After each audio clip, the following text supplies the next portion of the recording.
Time to read.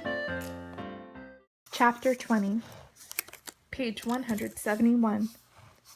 All the way to school, Matt studied examples in his math book. He still couldn't figure out which numbers to multiply and which to divide. It was like staring at a locked door without the key. His mind didn't work in neat rows. It was more messy. As the bus pulled in front of the school, Matt wrote down the 3 sales for the project, still amazed at the fact that he had gotten all 3 clients. He carefully added the numbers. At least he knew that much. After he wrote out the rest, he tried to figure out what he was supposed to do next. Matt, sled dog, Matt Misco. Assets, dog sleds. Harnesses, gang line, sled dogs. Expenses, coveralls, $29. Dog food, $20 times 5 dogs equals $100. Total, $129. Sales, 3 clients. Tubbs, $50. Alex, $40 for 4 weeks. Flute, $50. Total, $140. Debit and credit. Income credited to the account, $140. Expenses debited from the account, $129. Total net income, 140 divided by 129 equals, scratch that. Total time to teach lessons, 24 hours, 3 hours for every Saturday, 5 Saturdays. Sunday, 1. Wednesday, 1. And Friday, 1. Salary. Matt was so absorbed by the calculations he didn't even hear Jacob approach until the page was torn from his hands. What? Didn't finish your assignment? Jacob smirked. Guess you shouldn't have kicked out your last client, huh? Matt held out his hand for the sheet. I didn't need you, Jacob. I had others. Real mushers. Give it. Jacob peeked at the figures. Handwritten? This looks like trash. He pulled out his own final report. I did mine on the computer like a professional. Matt had time only to see Jacob's neat columns and rows before Jacob snapped the book shut. He tossed Matt's page over his shoulder. Good luck with that, loser. Mrs. Wilson watched Jacob leave. Matt suddenly realized he was the last one on the bus. He picked up the page and stuffed it into his backpack as he hurried down the aisle. He expected the driver to grumble at him for making her wait. Let me see what you have there, she said instead. Matt showed her, too embarrassed to know what else to do.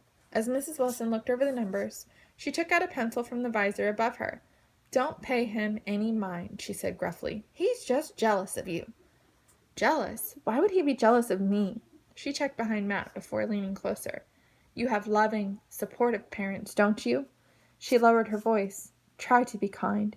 I know it's difficult when others take out their troubles on us. She studied Matt's page. You should remember that everyone you meet is fighting a battle you don't know anything about. So, you put 24 hours into this? Yeah. So what's 40 take away 29? Matt stared, feeling panicked. What? 140 minus 129. Don't think of how big the numbers are. Just ignore the number 1 in front of the hundreds. Then count up from 29 to 40. 29, 30, then 10 more to make 40, right? That makes 11. The difference between them. Follow? Yeah, Matt said. Not positive he did, but ignoring the 100 did seem simpler. When she passed Matt's page back, she was all business again. Now hurry up. Get off my bus. She winked. What a strange lady, Matt thought. He glanced down to see she had completed the math he'd started. Matt's Sled Dog School by Matt Misco. Assets, dog sleds, harnesses, gangline, sled dogs. Expenses, coveralls, dog food, $20 times 5 dogs equals $100. Total, $129. Sales, 3 clients. Tubbs, $50. Alex, $40. 4 weeks. Flute, $50. Total, $140. Debit, credit. Income, credit, $140. Expenses, $129. Total, $129 of debit, $140 of credit. Net income, $11. Total time to teach lessons, 24 hours. 3 hours for every Saturday, 5. Sunday, 1. Wednesday, 1. And Friday, 1. Salary, $11. Net income divided by 24 hours equals 46 cents per hour. Matt's salary made him cringe. He should have charged more. But then, would he have gotten any clients? When he walked into math class, everyone came at him at once. "We saw your dogs on TV," Tammy said. "They're so cute. I want to learn now. Can I take your lessons?" "I want to take lessons too," Destin said. "Me too. I want to sign up," Jen said, and she latched pinkies with Tammy as if they were doing it together. Matt blinked. Jacob stood behind everyone and glared at Matt. "Watch out for Maniac Misco if you go over there," Jacob said, but no one was paying any attention to him. They all wanted to learn how to mush. The school project was over, but now Matt had his pick of clients. He couldn't stop the grin from spreading across his face.